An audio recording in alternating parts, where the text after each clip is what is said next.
Hello, I'm cgian. This is a quick video to show how to add border to image in Canva. After starting Canva, we can go to create a design, or we can choose a template to create a design. I will choose presentation.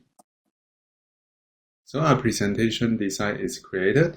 Now we can go to file folder. I drag and drop an image into Canva to import the image. Now we can select the image. We can find the border style in the top bar.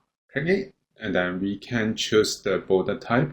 For example, I choose solid. So the border is added to the image. And then we can change the border weight.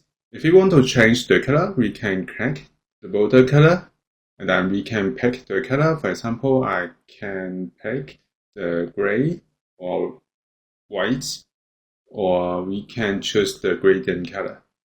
If we want to make the border round, we have the option to make it round corner. So this is how we can add border to image in Canva. Thank you for watching this video. Hope this helped. Please subscribe this channel. More video will be shared with you. I'm cgian. See you in the next video. Bye bye.